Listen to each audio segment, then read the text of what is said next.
Ruby Vaughn's world collapsed around her as Edward Porter's words rang through the packed church in South Pass City, Wyoming. "I can't do this." 4 simple words that shattered her heart into 1,000 pieces on what should have been the happiest day of her life in the summer of 1878. "What do you mean you can't?"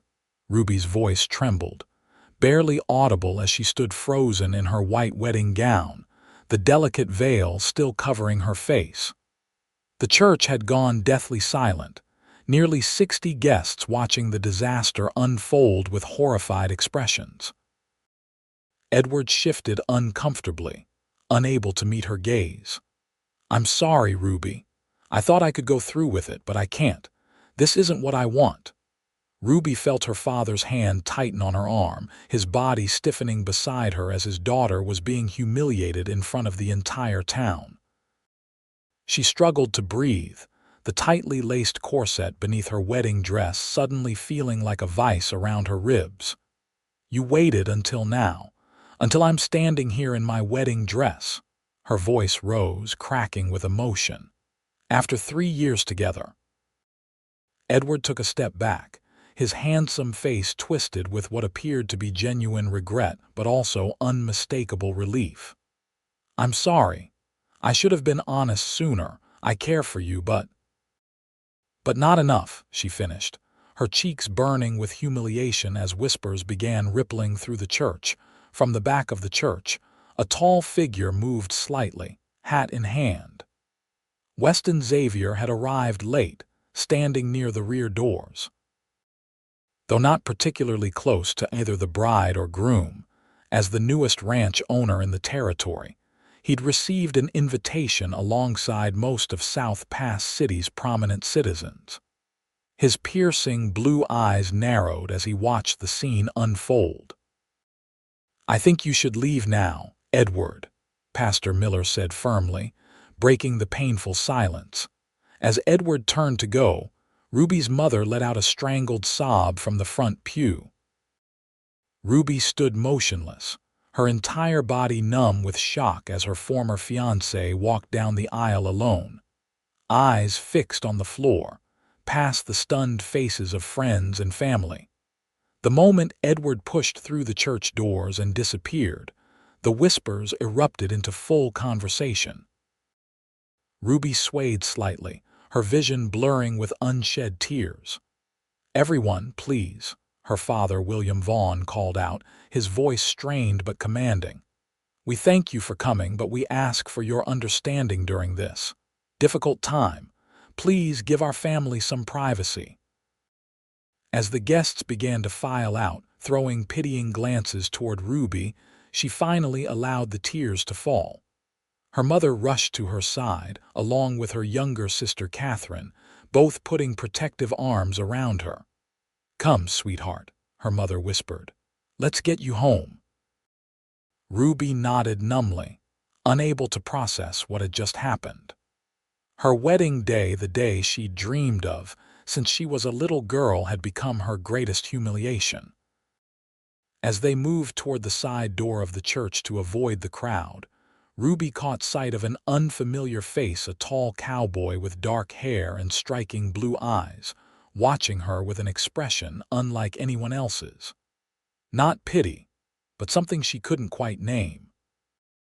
Weston Xavier had only been in South Pass City for 3 months, having purchased the struggling Taylor Ranch and renamed it the Horizon Ranch. At 32, he'd spent years driving cattle and saving every penny before finally having enough to buy his own land. He didn't know Ruby Vaughn well. They'd exchanged pleasantries at the general store and town gatherings, but something about her quiet dignity, even in this moment of utter devastation, stirred something within him. As people filed out of the church, Weston overheard the conversations around him. "Poor Ruby," a woman in a purple dress whispered to her companion. "What will she do now? The shame of it." "Always thought Edward Porter had wandering eyes," an older man muttered. "Saw him talking mighty friendly with that McMaster girl last month when he was supposed to be helping his father with cattle sales in Rawlins." Weston frowned, disliking how quickly people turned situations like these into fodder for gossip. He stepped outside, watching as Ruby and her family hurried toward their wagon at the side of the church, the bride's white dress gleaming painfully bright in the afternoon sun. Without fully thinking it through, Weston approached them, removing his hat as he neared. "Mr. Vaughn," he said respectfully to Ruby's father, "I know this isn't the time, but I wanted to express my sympathies to your daughter." William Vaughn looked at him with weary eyes, clearly trying to place him. "You're Xavier, the new owner of the old Taylor place." "Yes, sir." Weston nodded, then turned his gaze to Ruby, who had pulled back her veil, her tear-streaked face somehow only enhancing her natural beauty. Her chestnut hair was coming loose from its elaborate arrangement, and her green eyes, though red-rimmed, met his briefly. "Miss Vaughn," he said gently, "I know words mean little right now, but for what it's worth, any man fool enough to walk away from you is blind to his own blessing. His loss will undoubtedly become someone else's greatest blessing someday." Ruby looked at him in surprise, the first emotion beyond pain to cross her face since Edward had left her at the altar. "His loss is my blessing," Weston added softly, almost to himself, then immediately felt heat rise to his face at his boldness. "I mean to say, thank you, Mr. Xavier," Ruby interrupted, her voice barely above a whisper. "That's kind of you to say." William Vaughn gave Weston an appraising look, then nodded slightly. "We appreciate your words, Xavier. Now, if you'll excuse us, my daughter needs to go home." "Of course." Weston stepped back, placing his hat back on his head. As the Vaughn family drove away, he stood watching their wagon disappear down the road, struck by the strange feeling that something significant had just happened, something beyond the failed wedding he had witnessed. 2 days passed, and Ruby hadn't left her bedroom in her parents' home. She'd spent most of the time staring at the ceiling, replaying every moment of her relationship with Edward, searching for signs she'd missed. How could she have been so blind? 3 years of courtship, culminating in a public rejection that would haunt her forever in a town as small as South Pass City. On the 3rd morning, Catherine entered without knocking, throwing open the curtains to let sunlight flood the room. "That's enough," her 16-year-old sister announced. "You're getting up today." Ruby pulled the blanket over her head. "Go away, Cat." "No," Catherine yanked the covers back. "You've been lying here while everyone in town talks about you.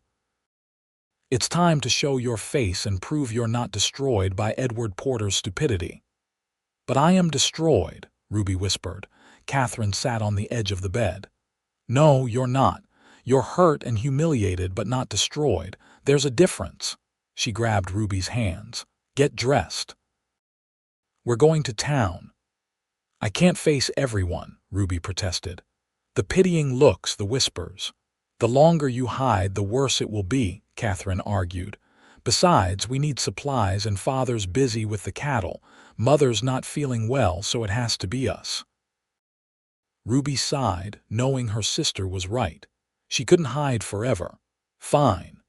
But I'm wearing my plainest dress and we're going to be quick about it." Half an hour later, Ruby sat beside Catherine on their wagon, dressed in a simple blue cotton dress, her hair pulled back in a practical bun. As they approached town, Ruby's stomach twisted with anxiety. South Pass City had grown with the modest success of its gold mines, but it was still small enough that news traveled fast, and everyone would know about her humiliation.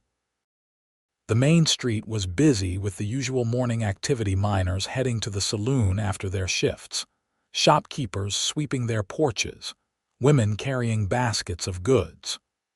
Ruby kept her eyes lowered as they passed the church, where, just days ago, her life had fallen apart.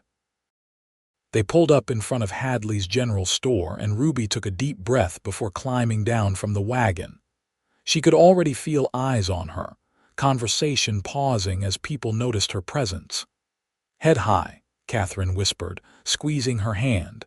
Inside the store, Mrs. Hadley looked up from behind the counter, her eyes widening. Ruby Vaughn, it's good to see you, dear. Ruby attempted a smile. Hello, Mrs. Hadley, we need a few things today. Of course, of course. The older woman nodded, her expression too sympathetic for Ruby's comfort. Just let me know what you need. As Ruby and Catherine gathered their supplies, the bell above the door jingled. Ruby turned to see Weston Xavier entering, his tall frame filling the doorway momentarily before he removed his hat. His eyes found hers immediately, and for a second she remembered his words outside the church. His loss is my blessing. Miss Vaughn, he acknowledged with a respectful nod. Miss Catherine. Mr. Xavier, Ruby replied quietly, turning back to the shelves of canned goods. Catherine, however, was more forthcoming.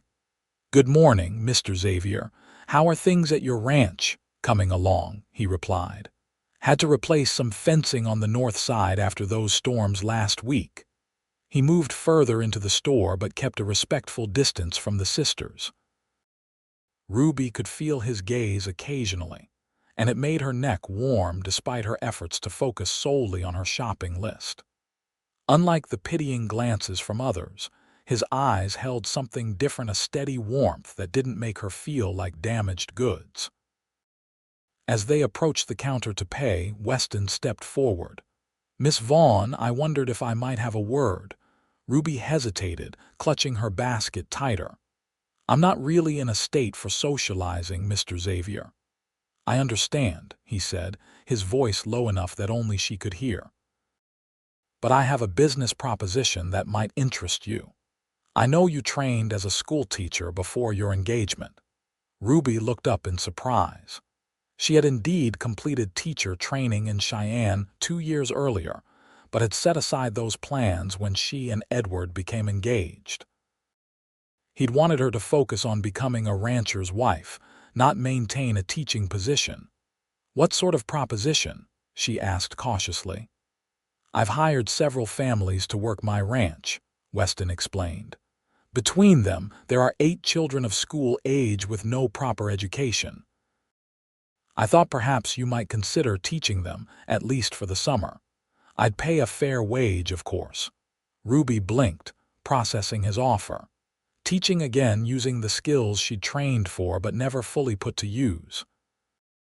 It would give her purpose, a reason to get up each day and, most importantly, take her away from the constant scrutiny of town. I'd need to discuss it with my parents, she said finally. Weston nodded. Of course. I don't mean to pressure you, just something to consider. He reached into his pocket and pulled out a folded piece of paper. My ranch is here, about 5 miles northeast of town. If you're interested, you could ride out tomorrow and see the place, meet the families. No commitment required. Ruby took the paper, noting the neat handwriting with directions to Horizon Ranch. Thank you. I'll think about it. As they left the store, Catherine nudged her sister. You should do it. It would be good for you to get away from town for a while. Ruby watched as Weston mounted his horse across the street. He tipped his hat to them before riding away, his straight back and confident posture a stark contrast to Edward's perpetually slouched shoulders. Maybe, she said thoughtfully. Maybe I will. That evening, Ruby surprised her family by coming downstairs for dinner, the first meal she'd joined them for since the failed wedding. I've been offered a teaching position, she announced as her mother served the roast beef. At the Xavier Ranch, teaching the children of his workers. Her father paused, fork midway to his mouth. Xavier, the man who spoke to us after the incident, Ruby nodded. He's hired several families with children. They need a teacher, her mother frowned. I don't know, Ruby. It's rather soon to be making such decisions. And working at a bachelor's ranch, people might talk. People are already talking, Ruby replied, a hint of bitterness in her voice. At least this way, I'd be doing something worthwhile instead of hiding in my bedroom. William Vaughn studied his daughter. Xavier seems a decent sort. Built up that ranch impressively in a short time, pays his debts promptly. I'd be teaching children, Mother, Ruby pointed out. Not working directly with Mr. Xavier, and after what happened I need something of my own. Her father nodded slowly. I think it might be good for you, Ruby. A change of scenery, putting your training to use. William, her mother protested. What about her reputation? Her reputation. William's voice hardened. Mary, our daughter, was abandoned at the altar. Her reputation has already suffered through no fault of her own. If teaching gives her purpose, I support it. Ruby felt a surge of gratitude toward her father. I'm riding out tomorrow to see the place. If it seems suitable, I'd like to accept his offer. Later that night, as Ruby brushed her hair before bed, Catherine slipped into her room. I think you're making the right decision, her sister said, sitting on the edge of the bed. I haven't decided yet, Ruby reminded her.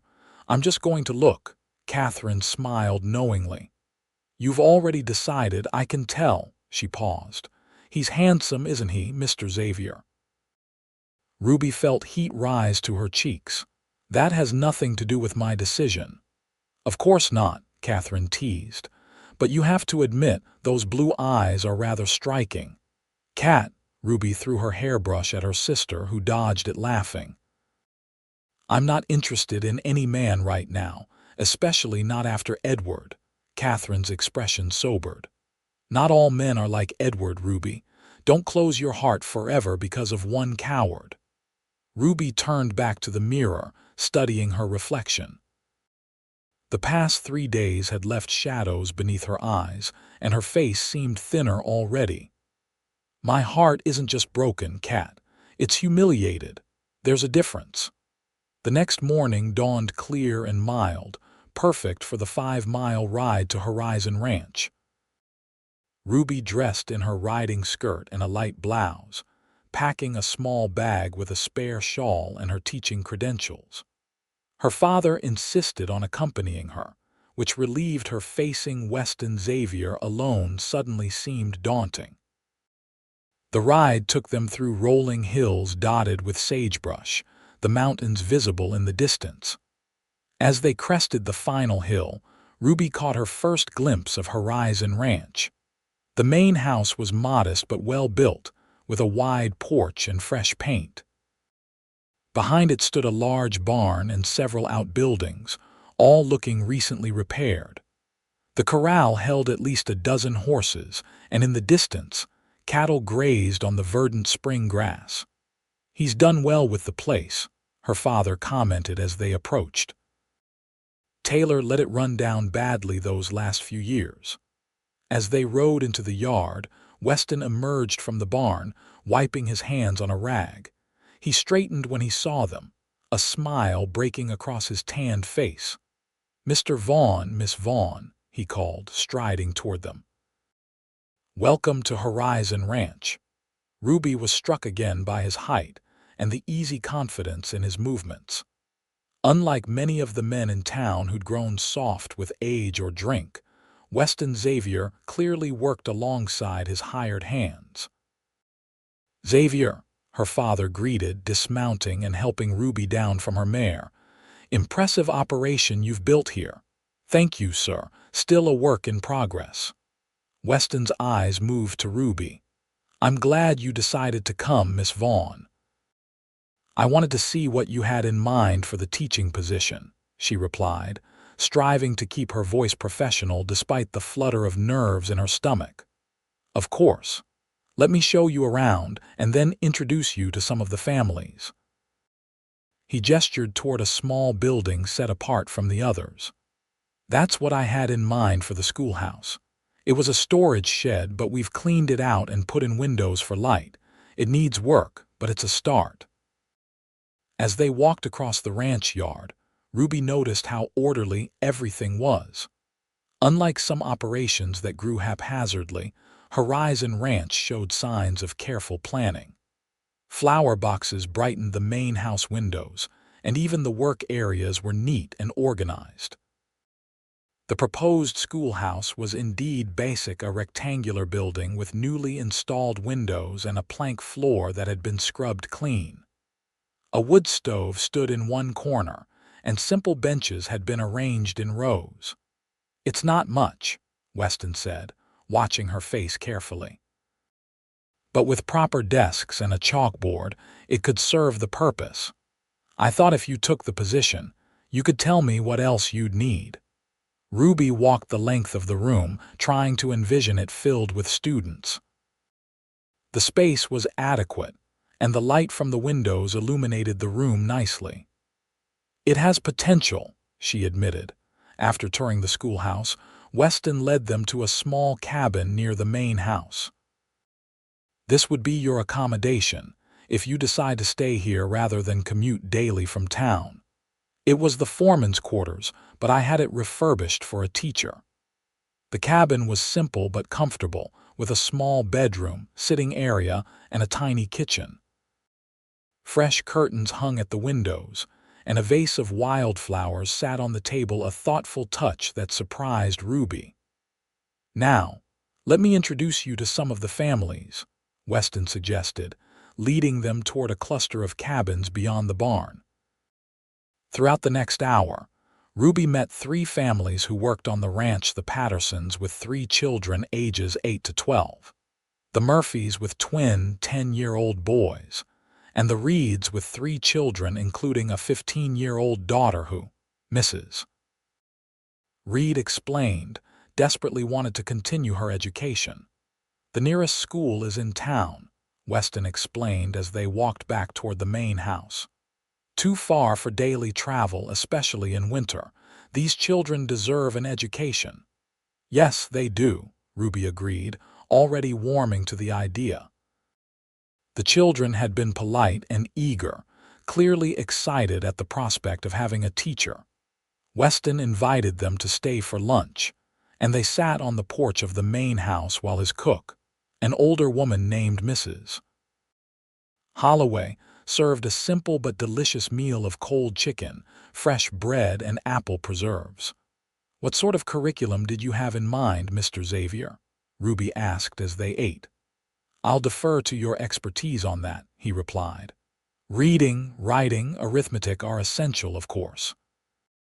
But I also believe in practical knowledge. Ranching requires understanding of land management, animal husbandry, weather patterns. I'd welcome your incorporation of such topics when relevant." Ruby nodded appreciatively. His approach was sensible and thoughtful, not what she might have expected from a rancher. And the hours, days of instruction, 5 days a week seem standard from what I understand. Perhaps 8 until 2, allowing the older children to help with ranch work in the afternoons. He paused, looking slightly uncertain for the first time. Would $4 per week be acceptable as compensation, plus room and board if you choose to stay here? Ruby nearly choked on her tea. $4 per week was considerably more than the going rate for rural teachers in Wyoming Territory. "That's very generous. Education is an investment," Weston said simply. "I value it accordingly." William Vaughn studied the younger man thoughtfully. "You've put considerable thought into this, Xavier." "Yes, sir. I believe in building things to last, be it a ranch or the mines of the next generation." By the time they prepared to leave, Ruby had made her decision. The opportunity was too perfect to decline meaningful work away from the gossip of town, a chance to use her training and fair compensation that would allow her to save for an independent future. "I would like to accept the position, Mr. Xavier," she said as he helped her mount her horse. "I could start next Monday if that suits." Weston's face brightened. "That would be excellent. I'll have everything ready by then." He hesitated. "Will you be staying in the cabin or riding from town?" Ruby considered this. Living on the ranch would certainly be more convenient, but she wasn't sure about being so far from her family, especially while still healing from Edward's rejection. "Perhaps I could stay 3 nights a week initially." That would allow me to prepare lessons without daily travel, but still spend time with my family. A fine compromise, Weston agreed.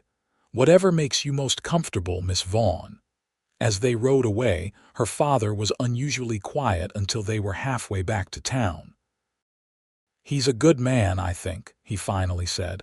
Xavier, not the usual sort of rancher. How do you mean? Ruby asked. Most men buy land to build wealth or status. He seems to be building a community. William glanced at his daughter. Just be careful with your heart, Ruby. It's still healing.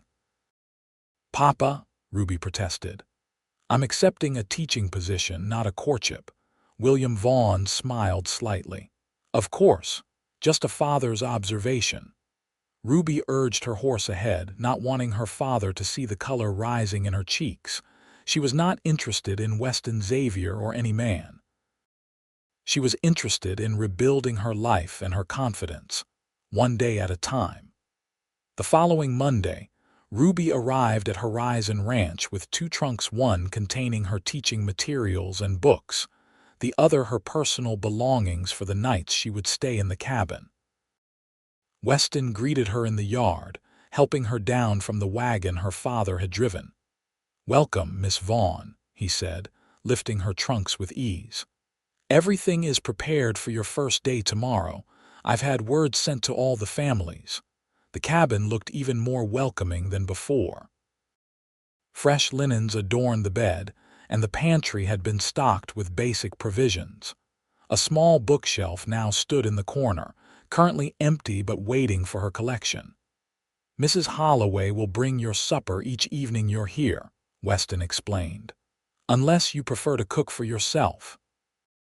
That's very thoughtful, thank you, Ruby replied, touched by the consideration he'd shown for her comfort. The schoolhouse had been transformed as well. 8 simple but sturdy desks had replaced the benches, arranged in rows facing a teacher's desk. A large chalkboard hung on the wall, and a shelf of basic readers and arithmetic books stood along one side. Mr. Xavier, this is. Ruby trailed off, running her hand along one of the desks. When did you manage all this? I rode to Rawlins on Wednesday, he explained, looking pleased at her reaction. They had a school closing there. The desks needed work, but we refurbished them. Ruby turned to him, genuinely moved by the effort he'd made. Thank you. This will make teaching so much easier. Weston shrugged, looking almost embarrassed by her gratitude. If something's worth doing, it's worth doing properly. That evening, after unpacking her belongings and organizing her teaching materials, Ruby sat on the small porch of her cabin watching the sunset paint the Wyoming sky in brilliant oranges and pinks. The ranch was settling for the night lanterns being lit in the worker cabins, the distant sound of cattle lowing as they bedded down, the occasional whinny from the horses in the corral. There was a peace here that she hadn't felt in town, where every face seemed to hold knowledge of her humiliation. Here, 5 miles from South Pass City, she could breathe freely again. A soft knock interrupted her thoughts. Weston stood at the bottom of the porch steps, hat in hand. Evening, Miss Vaughn. I wanted to check that you have everything you need before night falls. I do, thank you, she replied. Mrs. Holloway brought a wonderful supper. He nodded, seemingly content to leave, but then hesitated. May I? He asked, gesturing to the empty chair beside her. Ruby nodded, and he settled into it, placing his hat on his knee.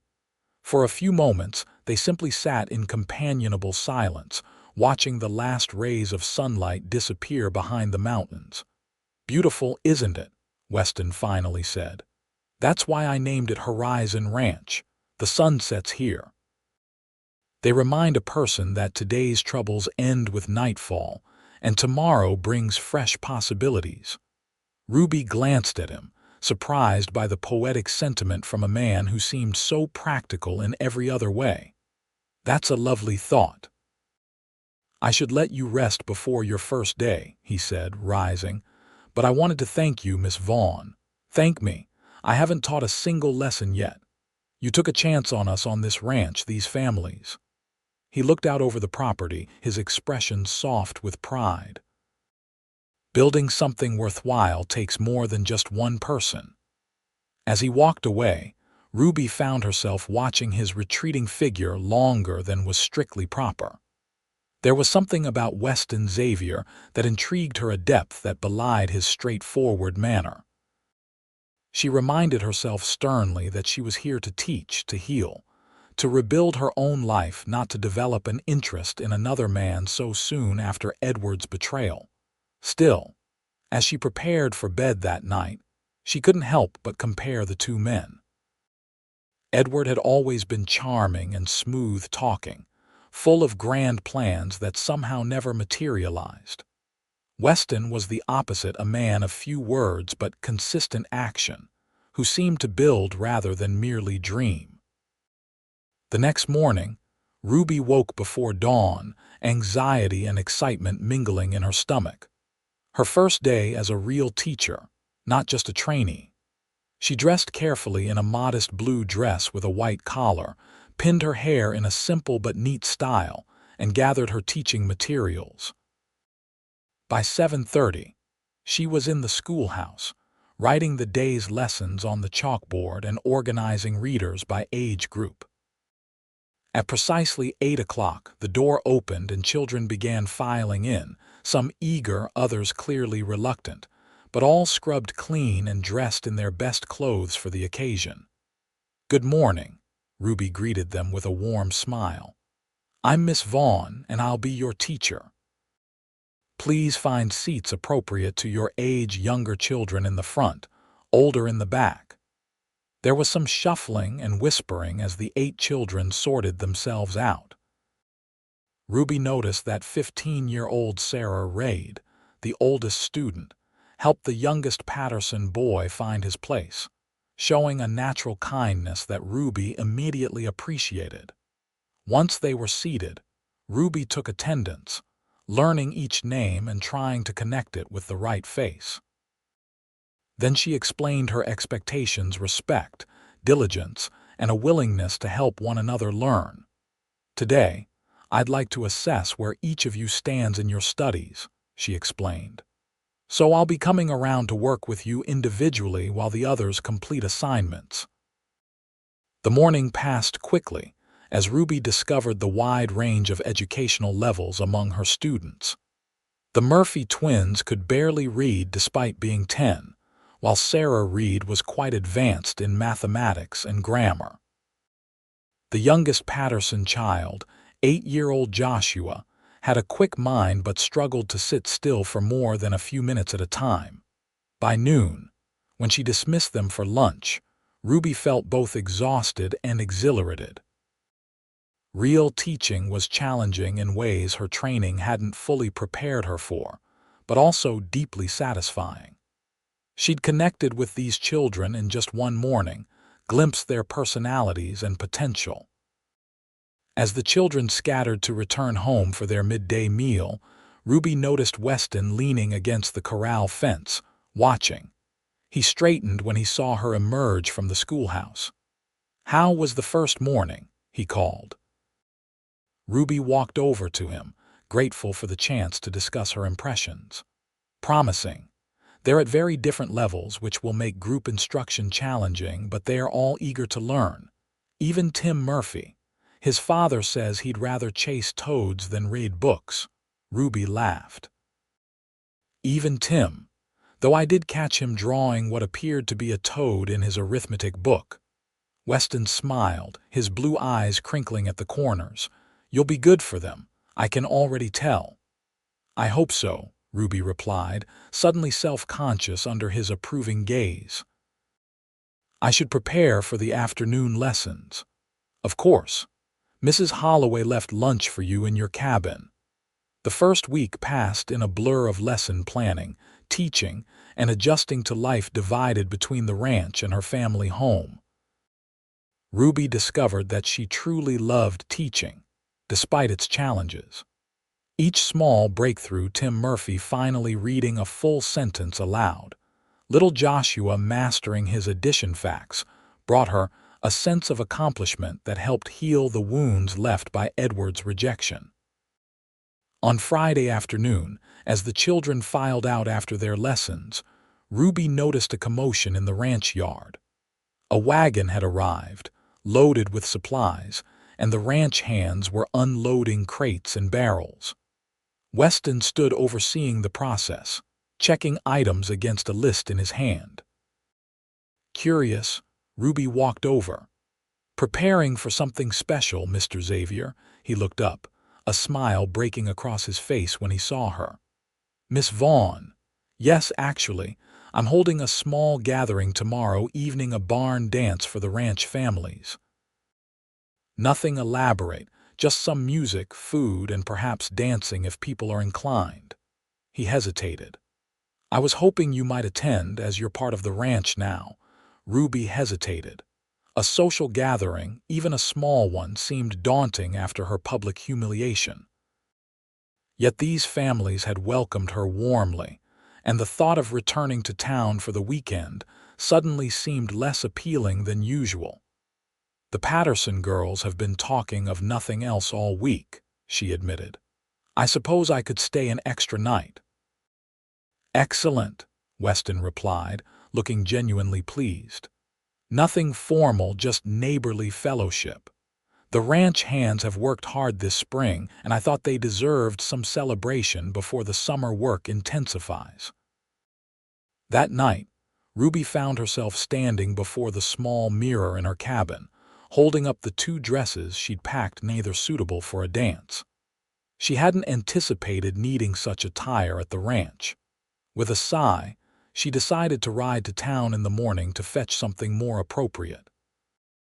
She penned a quick note to her parents explaining her extended stay, and asked one of the ranch hands heading to town to deliver it. Then she spent the evening grading the simple arithmetic exercises her students had completed that day, finding satisfaction in their progress. Saturday morning dawned clear and warm. After breakfast, Ruby saddled her mare and rode to town, feeling strangely reluctant to return to South Pass City after the peaceful week at the ranch. As she approached the main street, the familiar anxiety returned, wondering who she would encounter, what they might say about her failed wedding. At her parents' house, Catherine greeted her with enthusiasm. "Ruby, we didn't expect you until this evening." "There's a barn dance at the ranch tonight," Ruby explained, dismounting. "I need something appropriate to wear." Catherine's eyes lit up. "A dance? How exciting! Is Mr. Xavier a good dancer?" "I wouldn't know," Ruby replied, feeling heat rise to her cheeks. "It's just a gathering for the ranch families. Nothing special." "Yet you're riding 5 miles each way for a suitable dress," Catherine teased, following Ruby inside. Their mother was equally interested in the news. "A dance at a bachelor's ranch." "Ruby, are you certain it's proper for you to attend?" "Mother, all the families will be there. It's hardly scandalous." Ruby opened her wardrobe, rifling through her dresses. "Besides, I'm their teacher now. I should participate in community events." Mary Vaughn gave her daughter a searching look. "You seem different, Ruby, more yourself again."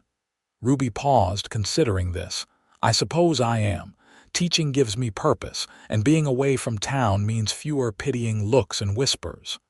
"And Mr. Xavier?" her mother asked carefully.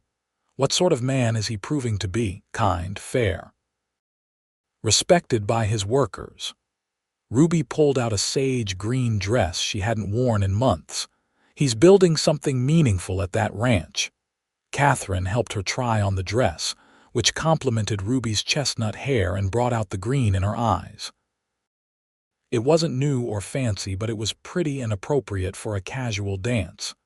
"You look beautiful," Catherine sighed. "I wish I could come." "Next time, perhaps," Ruby promised, hugging her sister. "I'll ask Mr. Xavier if you might visit the school someday." By late afternoon, Ruby was back at the ranch, the green dress carefully packed in her saddlebags. The atmosphere had transformed in her absence. Lanterns were strung between the barn and nearby trees. Trestle tables had been set up laden with food, and several ranch hands were tuning instruments near the barn doors, which had been thrown wide open to create a dance floor inside. Ruby barely had time to change before Mrs. Patterson knocked on her cabin door with her daughters in tow. "We thought you might like to walk over with us, Miss Vaughn." The barn was already half full when they arrived, with families mingling and children darting between adults. Mrs. Holloway presided over the food tables, directing where each dish should be placed. The makeshift band, 2 fiddles, a guitar, and a harmonica, were playing a lively tune, though no one had started dancing yet. Ruby felt suddenly shy, unsure where to place herself in this gathering. She was no longer just visiting the ranch, but not truly part of it either, somewhere in between, like so much of her life lately. "Miss Vaughn." Weston's voice came from behind her. She turned to find him looking remarkably different from his usual working attire. He wore a clean white shirt, dark vest, and his best jeans, his dark hair still damp from washing. "You came." "I said I would," she replied, surprised by the warmth in his voice. "You look lovely," he said simply, then seemed embarrassed by his directness. "Can I get you some punch, Mrs. Holloway is quite proud of her recipe." Ruby accepted, and soon found herself drawn into conversation with the ranch families. Unlike in town, where everyone tiptoed around the subject of her failed wedding, here people spoke to her normally, asking about the school, commenting on their children's progress, treating her like a valued member of the community rather than an object of pity. As night fell, the lanterns cast a golden glow over the gathering. The band struck up a livelier tune, and several couples moved into the barn to dance. Ruby watched from the sidelines, tapping her foot to the music, genuinely enjoying herself for the first time in weeks. "Would you care to dance, Miss Vaughn?" She looked up to find Weston standing before her, hand outstretched. For a moment, she hesitated. Dancing with him would surely spark gossip even here. But the open sincerity in his expression made refusal seem petty and fearful. "I would, thank you," she said, placing her hand in his.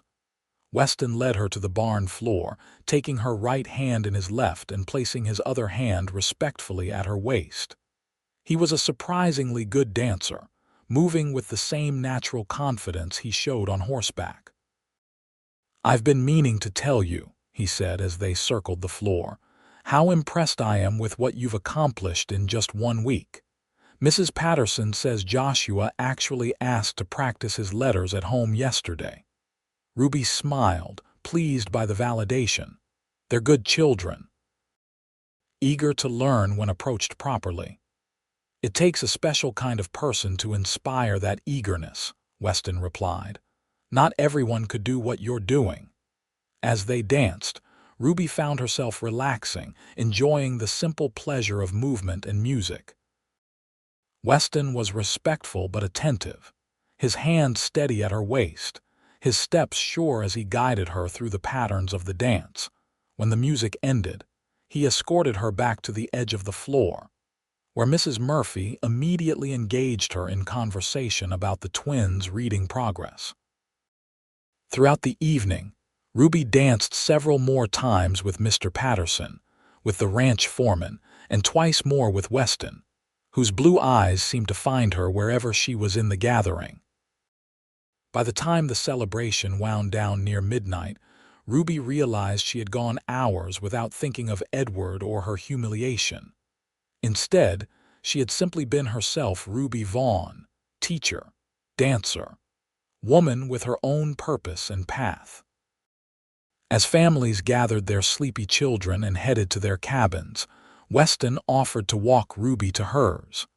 The night had grown cool, and he draped his jacket over her shoulders without ceremony. "Did you enjoy yourself?"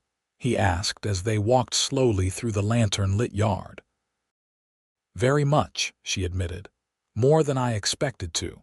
They reached her cabin and Ruby returned his jacket. Thank you for inviting me. It was healing in a way. Weston studied her face in the soft light. You deserve joy, Miss Vaughn. Don't let one man's foolishness convince you otherwise. The simple conviction in his voice touched something deep within her. Good night, Mr. Xavier. Good night, Miss Vaughn. As June turned to July, Ruby settled into a rhythm at Horizon Ranch. 3 nights, a week she stayed in the cabin, teaching daily and becoming increasingly invested in her students' progress. The other nights she returned to town, maintaining her connection with her family while gradually facing the gossip with growing indifference. One Tuesday afternoon, as lessons concluded, Weston appeared at the schoolhouse door. Miss Vaughn, might I have a word? Ruby dismissed the children, then turned to him questioningly. Is something wrong? Not wrong exactly. He seemed uncharacteristically hesitant. I've received word that the territorial superintendent is making rounds of rural schools. He'll be visiting us on Thursday. Ruby's stomach tightened with anxiety. Thursday? That's so soon. I apologize for the short notice. The letter only arrived today. Weston ran a hand through his hair. I understand if this makes you uncomfortable. You haven't had much time to prepare. Ruby took a deep breath, gathering her composure. No, it's good. Official recognition of the school can only help secure its future. She glanced around the simple schoolroom, seeing it suddenly through a stranger's eyes. Though we could use some improvements before his visit. Name them, Weston said immediately. Whatever you need. Over the next 2 days, the ranch hands helped Ruby transform the schoolhouse. Maps were nailed to the walls, student work carefully displayed, and new shelves installed for the growing collection of books Weston had been ordering from catalogs. Ruby worked late into the evenings, planning exemplary lessons and ensuring each student was prepared to demonstrate their progress. Thursday morning arrived with Ruby's nerves strung tight. She'd worn her most professional dress and styled her hair in a severe bun, determined to make a good impression on the superintendent. The children, sensing her anxiety, were on their best behavior as they filed in. Just before 9 o'clock, Weston arrived escorting a stern-looking gentleman in a formal suit, Superintendent Harold Mercer, a thin man with spectacles and a notebook already open in his hands. Miss Vaughn, this is Superintendent Mercer, Weston introduced them. He'll be observing today's lessons. Welcome, sir, Ruby said, extending her hand. We're honored by your visit to our school. Mercer shook her hand briefly, his expression remaining neutral. I understand this school has been established quite recently, without proper territorial authorization, I might add. Ruby felt her confidence waver, but Weston stepped forward. That's precisely why we requested your visit, sir, to ensure we're meeting all requirements and to seek official recognition. Mercer harumphed, but took a seat at the back of the room. Proceed with your normal schedule, Miss Vaughn. I'll observe. Throughout the morning, Ruby conducted her lessons with as much poise as she could muster, while Mercer took copious notes and occasionally asked students direct questions. The children performed admirably. Even Tim Murphy read his passage without stumbling, and Sarah Reed demonstrated advanced algebra problems that visibly impressed the superintendent. At noon, when the children were dismissed for lunch, Mercer remained seated, reviewing his notes with a furrowed brow. Your credentials are in order, Miss Vaughn, he finally said. Though I understand you were previously engaged to be married, teaching is typically a profession for unmarried women who will devote themselves fully to their students. Ruby felt her cheeks burn at the reference to her failed wedding, but she kept her voice steady. I assure you, sir, I am completely dedicated to these children's education. Miss Vaughn has transformed these children's prospects in just weeks, Weston added, his voice carrying a hint of steel beneath the politeness. Several could barely read before her arrival. Mercer adjusted his spectacles. The facilities are rudimentary but adequate. The curriculum appears sound, if somewhat unconventional in places. He glanced at Ruby's lesson on local geography and ranching principles. However, I cannot deny the children are making appropriate progress. He closed his notebook with a snap. I will recommend provisional recognition of the Horizon Ranch School, with a full review in 6 months' time. Ruby let out a breath she hadn't realized she was holding. Thank you, sir. After Mercer departed, escorted by Weston to his waiting buggy, Ruby sank into her chair with relief. She had done it, secured official recognition for her little school, proven herself as a real teacher. Weston returned a few minutes later, a broad smile on his face. Provisional recognition. That's excellent news, Miss Vaughn. He wasn't exactly overflowing with praise, Ruby said, still stinging from the reference to her broken engagement. Weston's expression sobered. His comment about your personal situation was uncalled for. I apologize. You have nothing to apologize for, Ruby assured him. And he's right, teaching was traditionally for women who wouldn't marry. Before Edward, that was my expectation too. And now, Weston asked, his voice careful. Ruby looked around the schoolroom that had become her sanctuary. Now I realize I can be both a woman with her own purpose and someone who might, someday, consider a family again. She met his eyes. But not soon. I'm not ready. Of course, Weston agreed quickly.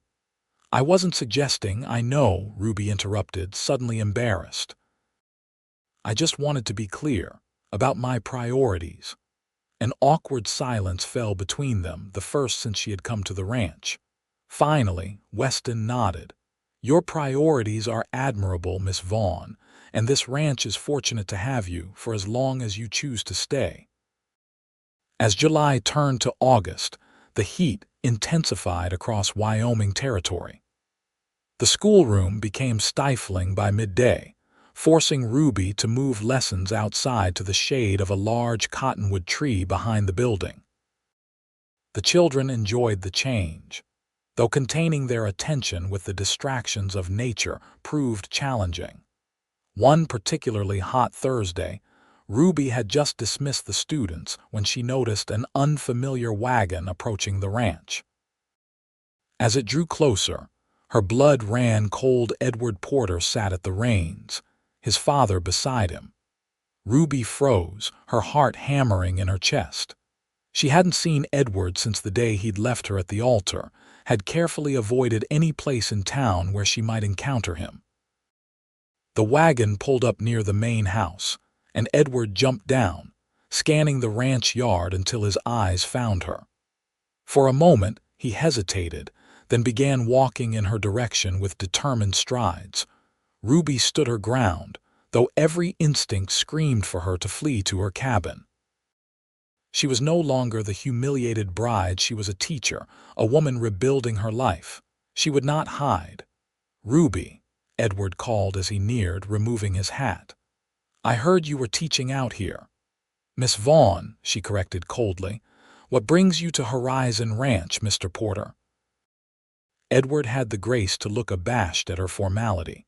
Business with Xavier. My father and I are selling some cattle. He glanced toward where his father was now speaking with Weston near the corral. Ruby, Miss Vaughn, I've been hoping to speak with you. We have nothing to discuss. Please, he persisted. I know I hurt you terribly. I've regretted it every day since. Ruby studied him, this man she had once thought she loved. He looked the same handsome in a conventional way, with his sandy hair and boyish face. Yet she felt nothing but a distant anger seeing him now. Regretted humiliating me or regretted losing me? She asked. Both, he admitted. I panicked, made the worst mistake of my life. Ruby shook her head. No, Edward, You showed me exactly who you are, someone who makes commitments lightly and breaks them when they become inconvenient. That's not fair, he protested. I was confused, uncertain. Then you should have spoken up before I was standing in a wedding dress in front of the entire town. Her voice rose slightly, and she took a breath to calm herself. But I'm grateful now. You saved me from a marriage that would have slowly suffocated me.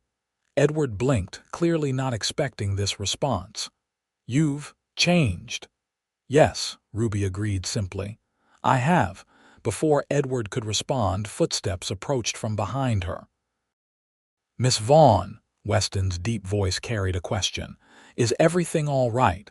Ruby turned slightly, relieved to see him. Yes, Mr. Xavier. Mr. Porter was just leaving to rejoin his father. Edward looked between them, his expression darkening slightly. So the rumors are true. You found comfort quickly enough. Mr. Porter, Weston's voice held a warning. I suggest you remember you're here on business as a guest on my property. Edward's jaw tightened, but he nodded stiffly. Of course. My apologies, Miss Vaughn. He jammed his hat back on his head and stalked back toward the corral where his father waited. Are you truly all right? Weston asked once Edward was out of earshot.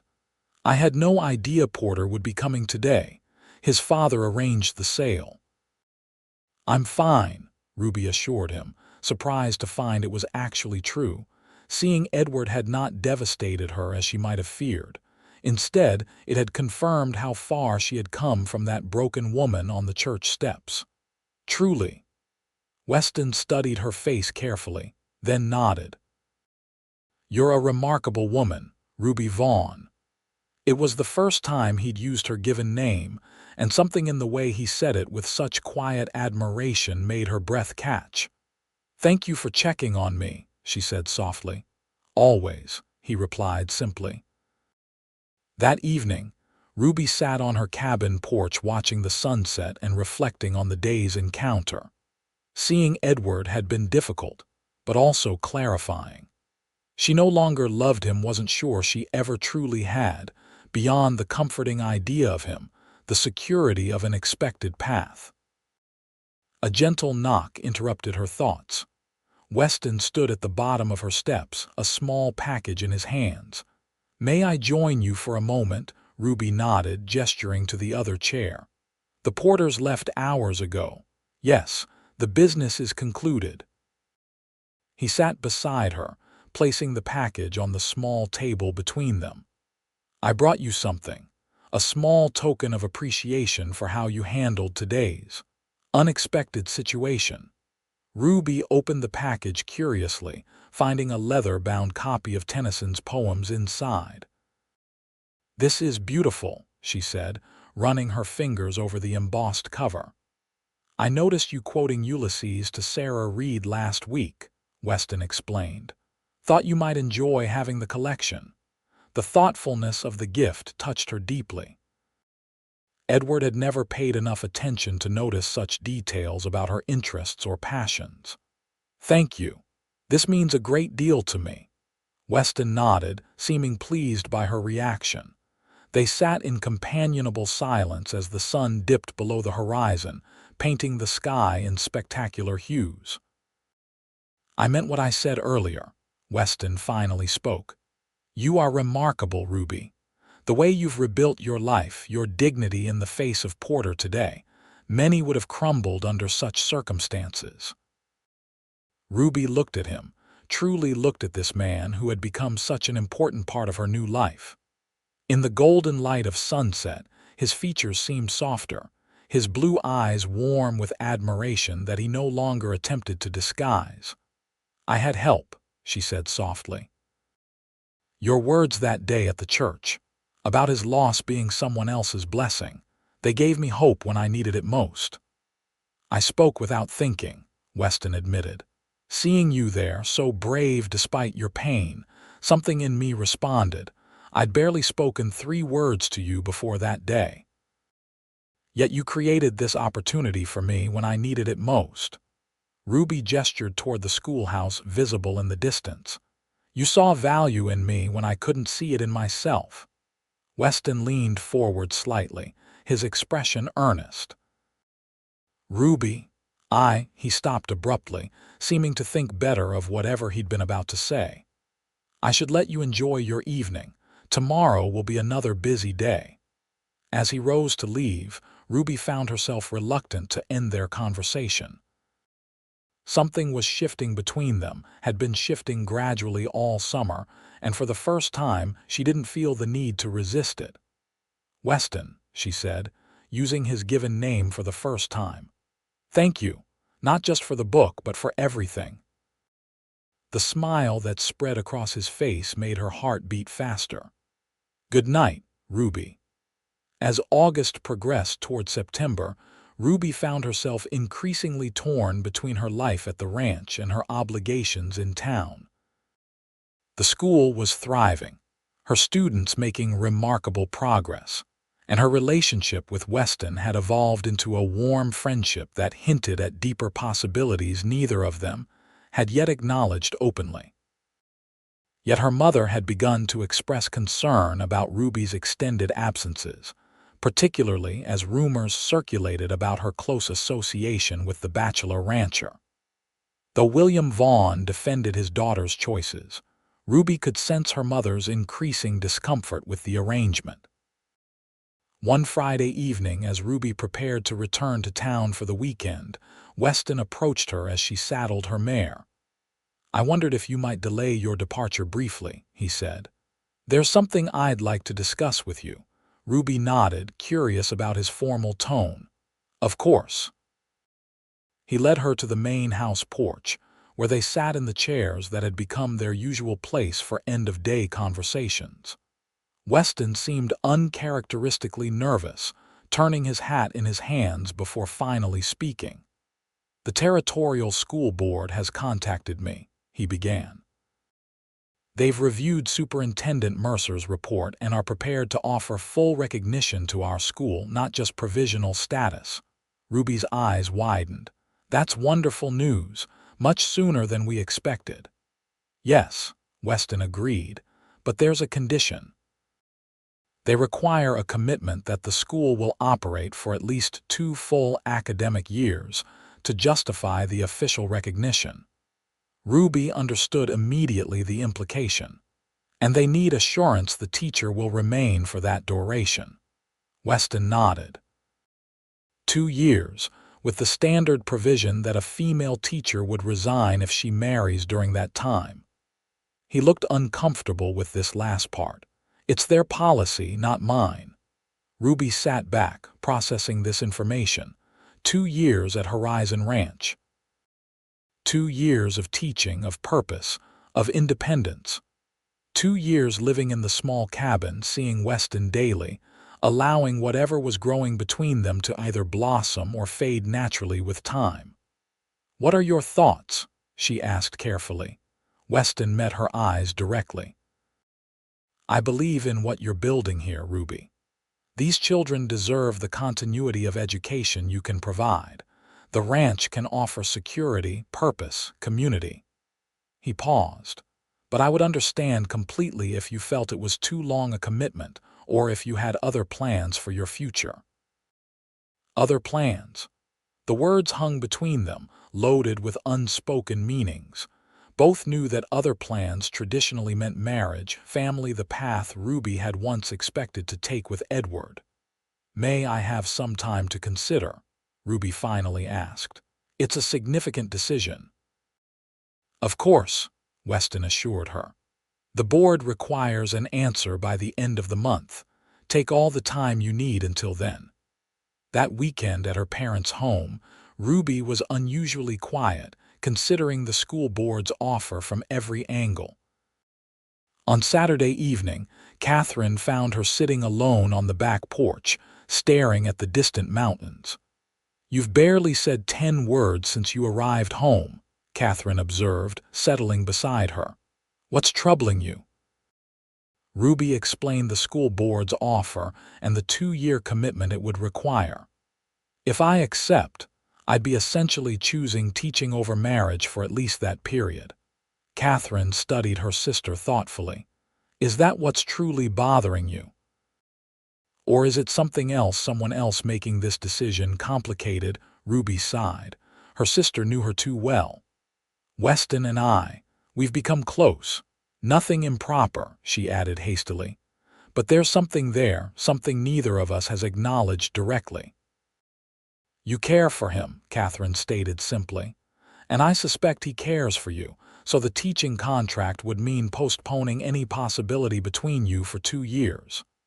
Yes, Ruby admitted, or ending it before it truly begins. Catherine took her sister's hand. What does your heart tell you, Ruby?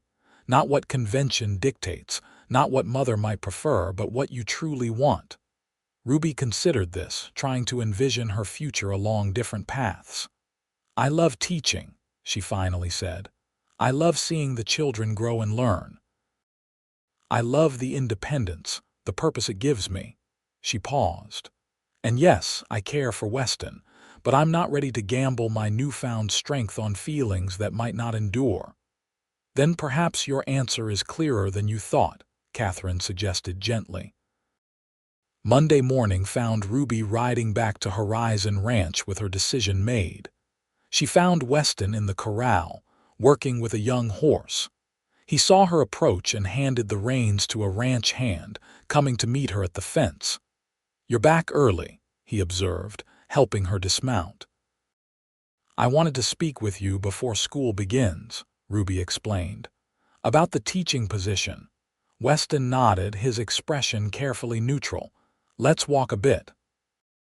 They strolled toward the creek that ran along the eastern edge of the ranch property, a place they'd often talked during the past months. The cottonwood trees provided shade from the morning sun, their leaves rustling gently in the breeze.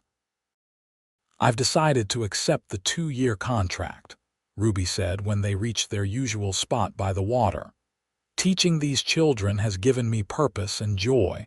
I want to continue that work. Weston's face showed both pleasure and something like resignation. I'm glad. They need you, the school needs you. But, Ruby continued carefully, I want to be clear about something. He looked at her questioningly. The contract stipulates resignation upon marriage, as is traditional, but traditions can change. She met his eyes directly. I'm not ready for marriage now to anyone. The wound from Edward's rejection has healed, but I need more time to know my own mind and heart fully. I understand, Weston said quietly.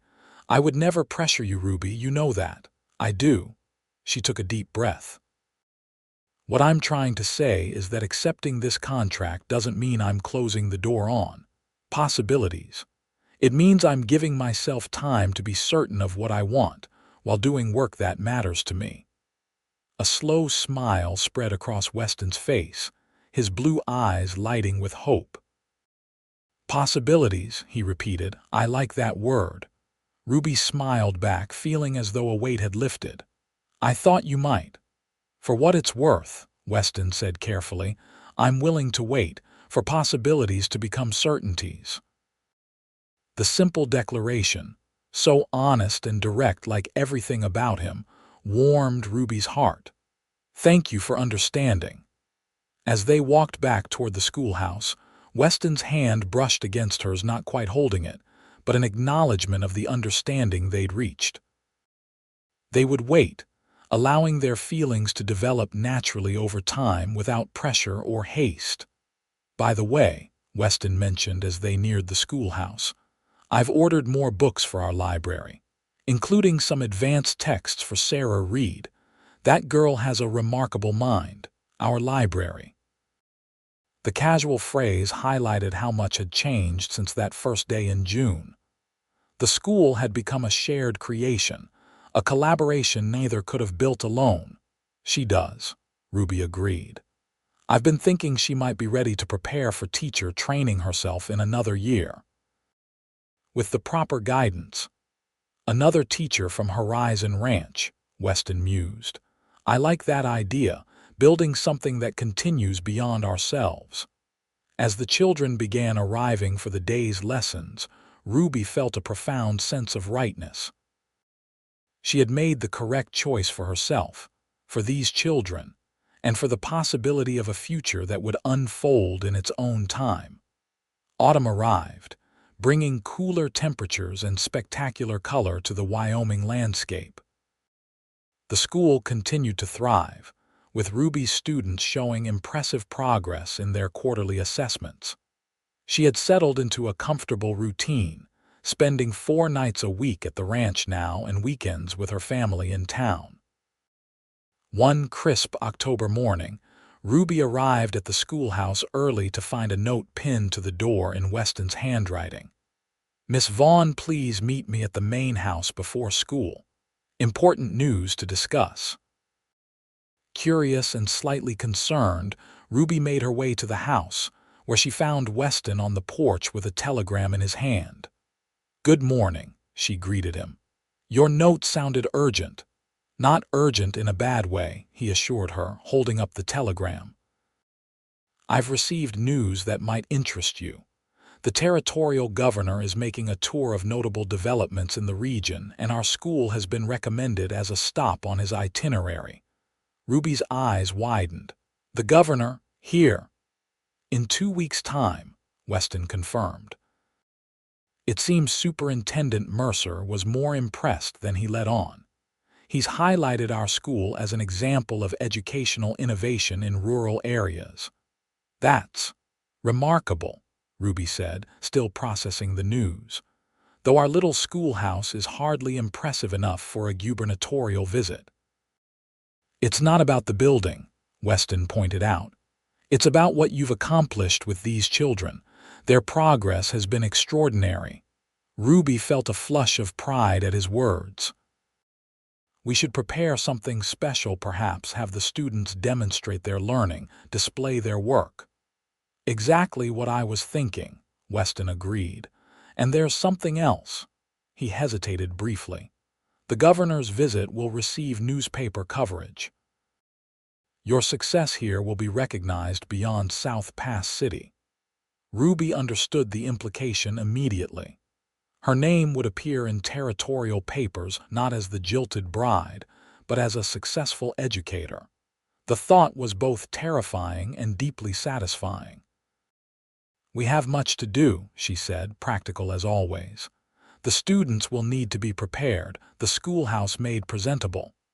"I'm at your disposal," Weston assured her. "Whatever resources you need." The following 2 weeks were a flurry of activity. The schoolhouse received a fresh coat of paint, new curtains for the windows, and additional bookshelves for the growing library. Ruby worked with each student to prepare presentations highlighting their progress and arrange displays of their best work.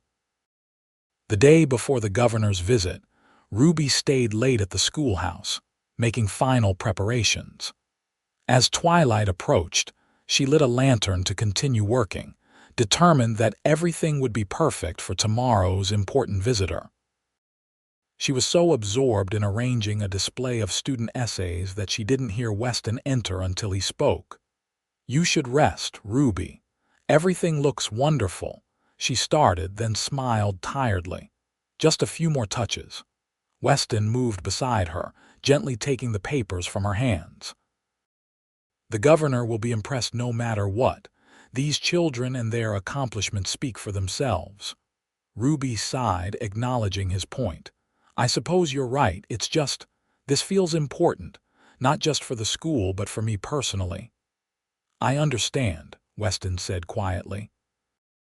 "This is your redemption story in a way. The town that saw you humiliated will now see you honored." His perception touched her deeply. "Yes, exactly. Is that terribly vain of me? Not at all. It's human." He placed a hand lightly on her shoulder.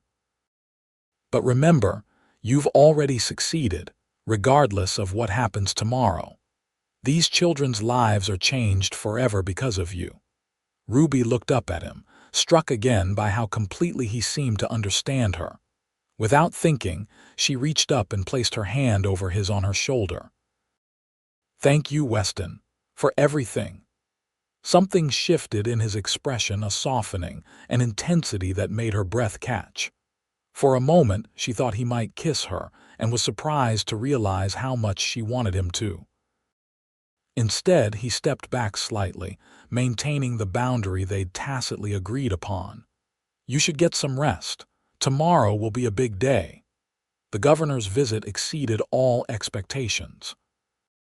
His party arrived mid-morning, the governor himself, his aide, the territorial superintendent, and 2 newspaper reporters. Ruby's students performed admirably, demonstrating their reading skills, mathematical abilities, and knowledge of history and geography. Sarah Reed particularly impressed the visitors with her advanced understanding of algebra and her articulate explanation of Wyoming's territorial development. Remarkable progress for students who had so little formal education before, the governor commented, addressing both Ruby and Weston. You've created something special here, Miss Vaughn. It's been a collaborative effort, Ruby replied modestly. Mr. Xavier provided the vision and resources. The children themselves have worked tremendously hard. Nevertheless, the governor continued, your methods deserve wider recognition. I'll be recommending that the Territorial Education Office document your approach for other rural schools to emulate. After the formal presentations, the children were dismissed early while the adults enjoyed a lunch prepared by Mrs. Holloway. The reporters interviewed both Ruby and Weston, taking detailed notes and sketching the schoolhouse for their articles. As the governor's party prepared to depart, he shook Ruby's hand warmly. I understand you were originally trained in Cheyenne. They should be proud of the teacher they produced. Thank you, sir, Ruby replied, overwhelmed by his praise. After the visitors had gone, Ruby found herself sitting on the schoolhouse steps, emotionally drained but deeply satisfied. Weston joined her, handing her a cup of coffee. You were magnificent today, he said simply. We were magnificent, she corrected. This is our accomplishment, Weston. I couldn't have done it without you. He smiled, the pride in his eyes warming her more than the coffee. I've been thinking, he said after a moment. The school is growing. We could use an additional building, perhaps a proper library, maybe even a small laboratory for science instruction. Ruby looked at him in surprise. That's ambitious. I believe in thinking beyond the horizon, he replied. This is just the beginning of what our school could become. Our school. The phrase sent a flutter through her chest. I'd like that, she admitted, to build something lasting here. Together, Weston said softly, his eyes meeting hers with unmistakable meaning. Together, Ruby agreed, allowing herself to imagine that future for the first time without reservation.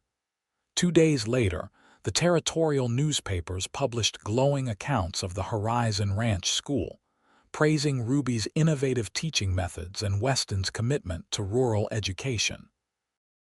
The South Pass City Gazette reprinted the articles prominently on its front page, transforming Ruby's reputation in her hometown overnight. She was no longer the jilted bride but a respected educator, earning territorial recognition. When Ruby visited town that weekend, she noticed the difference immediately.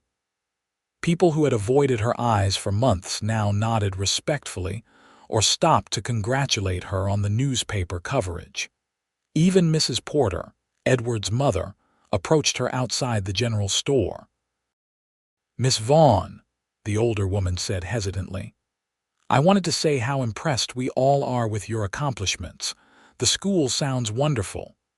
Thank you, Mrs. Porter, Ruby replied politely, finding no trace of the bitterness she might once have felt toward the woman. Edward saw the article, Mrs. Porter continued awkwardly. Well, he mentioned how well you seem to be doing. Ruby smiled genuinely.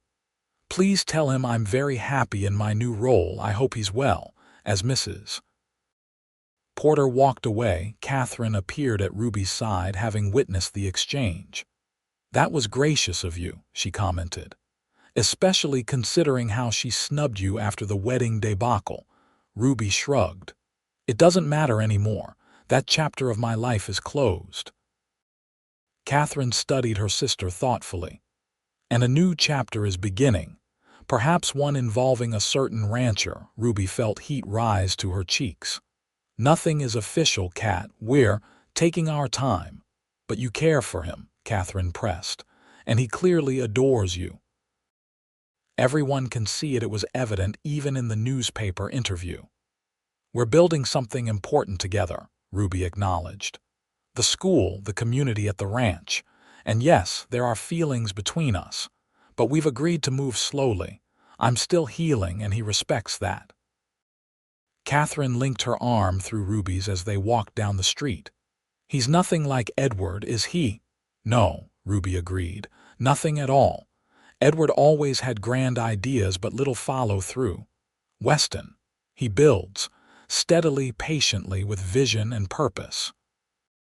Like someone else I know, Catherine observed with a smile. No wonder you work so well together. As winter approached, preparations began at Horizon Ranch for the harsh Wyoming weather. Weston organized the ranch hands to stockpile firewood, repair buildings, and ensure adequate feed for the livestock. Ruby worked with the families to develop a winter schedule for school, knowing there would be days when snow made attendance impossible. One November evening, as the first snow fell, Ruby sat in Weston's parlor reviewing plans for the expanded school building he hoped to begin constructing in spring. The main house was warm and inviting, with a fire crackling in the hearth and the aroma of Mrs. Holloway's cooking wafting from the kitchen. These plans are wonderful, Ruby said, examining the detailed drawings. A separate room for the older students would make instruction so much more effective. And the library here, Weston pointed to another section of the drawing. With proper shelving for our growing collection, maybe even a small natural history display. I've written to contacts in Denver about specimens we might acquire. Ruby looked up at him, struck by his continual investment in the school's future.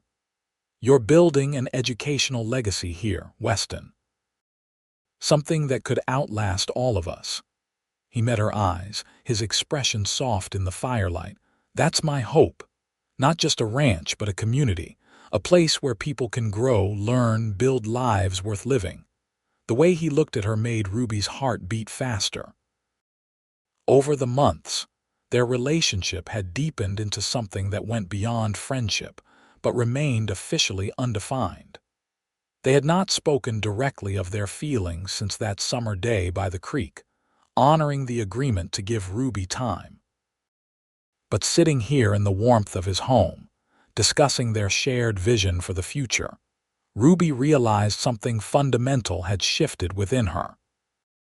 The pain of Edward's rejection had faded completely, replaced by appreciation for the path it had ultimately led her to this ranch, this school, this man who saw her so completely.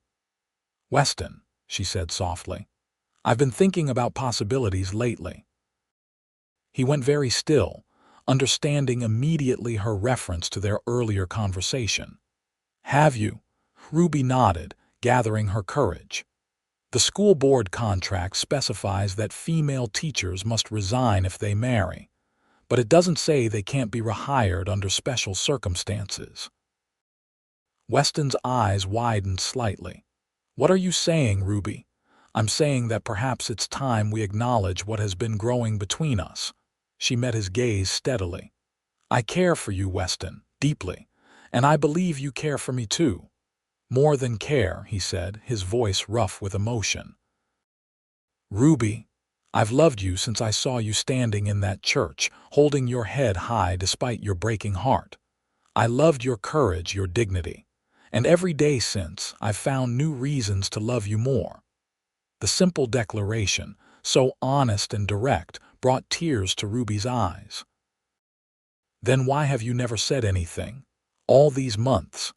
Because I promised to give you time, he replied. And because I feared that if I spoke too soon, you might think I saw you as someone to be rescued. You're not. You're the strongest person I know." Ruby moved closer to him on the sofa, taking his hand in hers. "I don't need rescuing, but I do need you, Weston. Your steadiness, your vision, your kindness. I've fallen in love with you so gradually I can't pinpoint when it happened, only that I know now it's true." Weston raised a hand to gently touch her cheek. "Are you certain? I don't want you to feel rushed." "I've never been more certain of anything," Ruby assured him. "Edward leaving me at the altar was painful, but now I see it was actually the first step on the path that led me here. To you." Weston smiled, his blue eyes bright with emotion. "His loss truly was my blessing," he murmured, echoing the words he'd spoken to her that fateful day. "And mine," Ruby whispered, slowly, giving her every opportunity to pull away. Weston leaned forward and pressed his lips to hers. The kiss was gentle at first, then deepened as Ruby responded, her arms moving around his neck as his encircled her waist. When they finally broke apart, both breathless, Weston rested his forehead against hers. "Ruby Vaughn, will you marry me? Not immediately, whenever you're ready. But I want the world to know that my heart is yours, completely and forever." Ruby smiled, joy bubbling up within her. "Yes, Weston Xavier, I will marry you." Their engagement was announced at Christmas, during the ranch's holiday celebration. The schoolhouse had been decorated with evergreen boughs and paper ornaments made by the children, and all the ranch families gathered for a feast and gift exchange. When Weston stood to thank everyone for their hard work throughout the year, he took Ruby's hand and drew her to his side. "I have one more announcement," he said, his voice carrying across the room. "Miss Vaughn has done me the great honor of accepting my proposal of marriage." The reaction was immediate, and joyful cheers from the ranch hands, delighted exclamations from the women, and excited chatter from the children about whether they would still call their teacher Miss Vaughn after the wedding. "The wedding will take place in June," Weston continued, "after the school term concludes. And yes," he added, addressing the concerned looks from some of the parents, "we have already spoken with the school board about special arrangements to ensure Miss Vaughn can continue teaching afterward." Sarah Reed, now 16 and Ruby's unofficial assistant, approached them after the announcement. "Congratulations, Miss Vaughn, Mr. Xavier. I'm so happy for you both." She hesitated, then added, "Does this mean you'll need a new teacher?" Ruby smiled at her brightest student. "Not exactly. But I may need more help next year. How would you feel about becoming my formal assistant while continuing your own advanced studies, with an eye toward possibly taking teacher training yourself in another year or two?" Sarah's eyes lit up. "I'd love that more than anything." "Then consider it your Christmas gift," Weston told her. "We believe in nurturing talent where we find it." Later that evening, as the celebration wound down, Ruby and Weston walked hand in hand back to the main house through the gently falling snow. "Are you happy, Ruby?" Weston asked, drawing her close against the cold.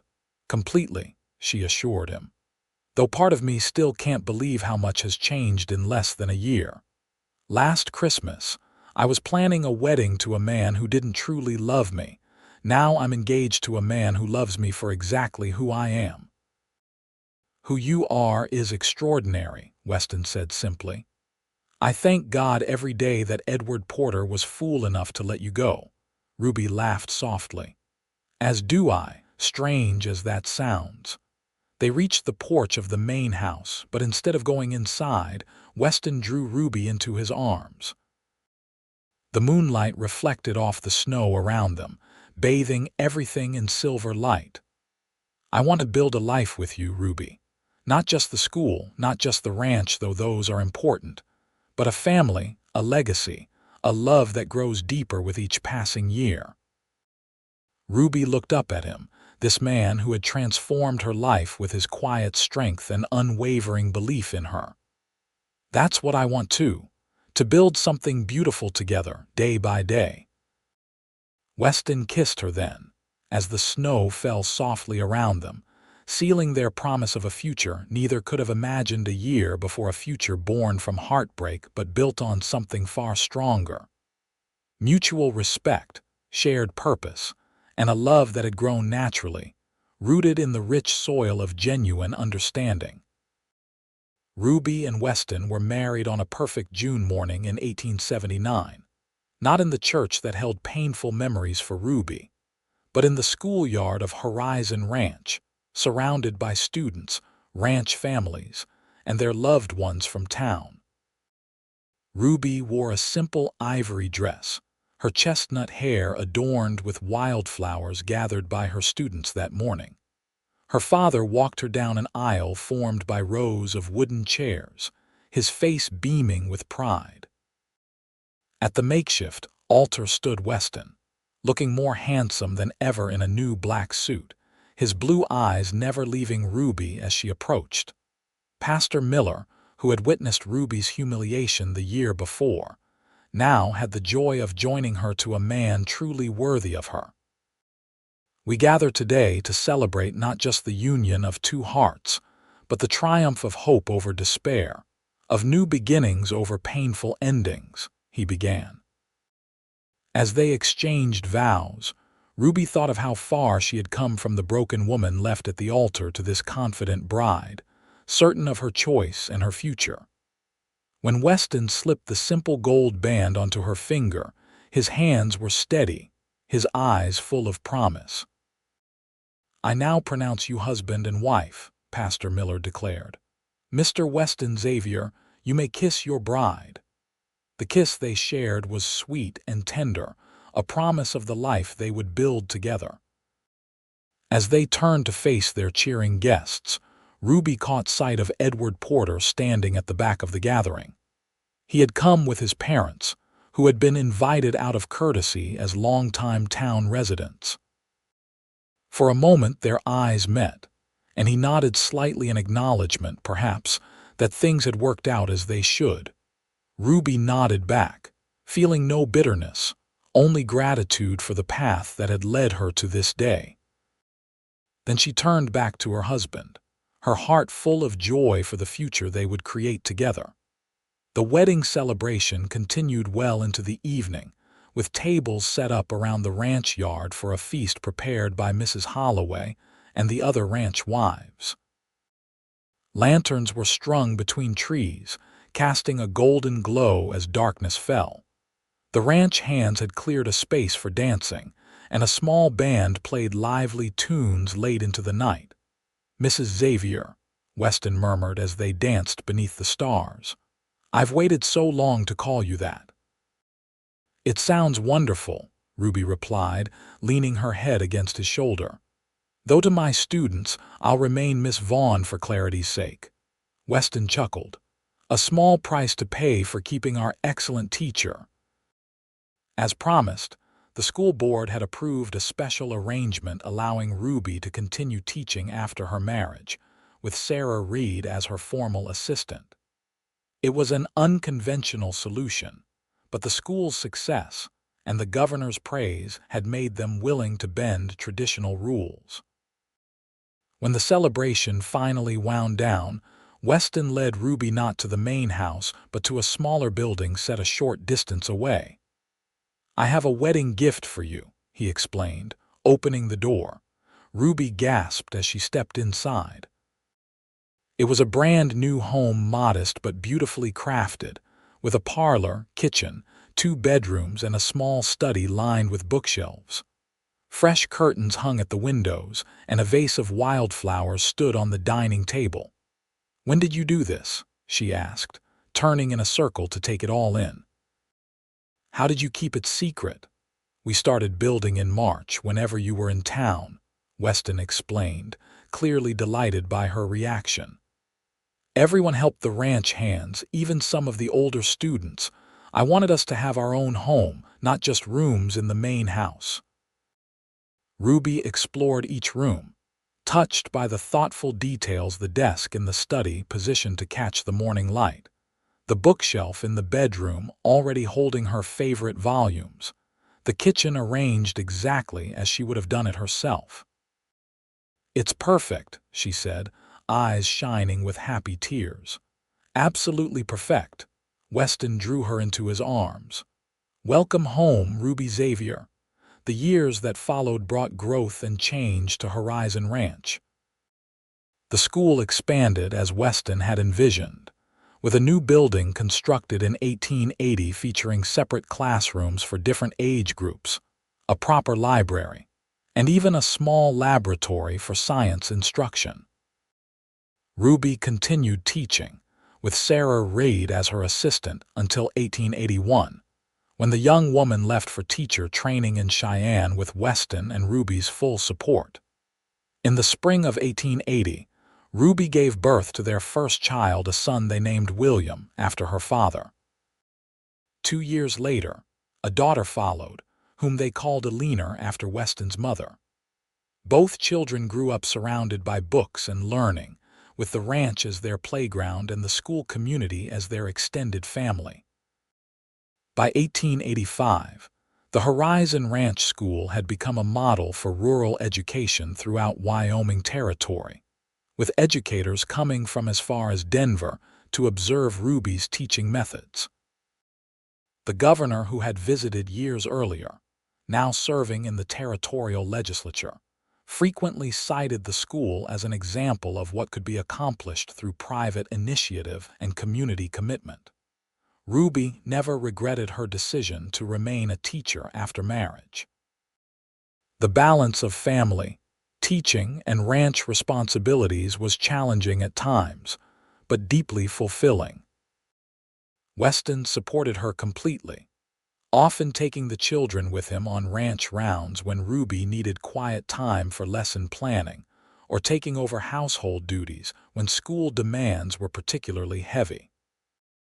On a warm summer evening in 1888, nearly 10 years after Edward Porter had left Ruby at the altar, the Xavier family sat on the porch of their home watching the sun set over the ranch that had flourished under their care. William, now 8, was reading to 6-year-old Eleanor, his voice carrying the same patient tone his mother used with her students. Ruby leaned against Weston's shoulder, his arm around her waist, both of them content in the life they had built together. "I was thinking today about how differently things might have turned out," Ruby said softly, "if Edward hadn't left me that day." Weston kissed the top of her head. "I try not to wish pain for anyone, but I can't help being grateful for his mistake. It brought you to me." "His loss truly was your blessing," Ruby agreed, "and mine as well, though I couldn't see it then." She turned to face him. "Thank you for seeing in me what I couldn't see in myself." "I merely recognized what was already there," Weston replied. "Your strength, your grace, your remarkable heart." "I'm the fortunate one," Ruby Xavier. As the last rays of sunlight disappeared behind the mountains, painting the sky in brilliant hues, Ruby reflected on the journey that had brought her to this moment. The pain of public humiliation had faded completely, replaced by the deep satisfaction of a life richly lived, a loving marriage, beautiful children, meaningful work, and a community she had helped to build. Edward's rejection, once the greatest pain she had known, now seemed like a necessary detour on the path to where she was meant to be all along here at Horizon Ranch, in the arms of a man who had recognized her value when she needed it most, building a legacy of love and learning that would endure long after they were gone. "I love you, Weston," she whispered. "And I love you, Ruby," he replied, "today and always beyond the horizon."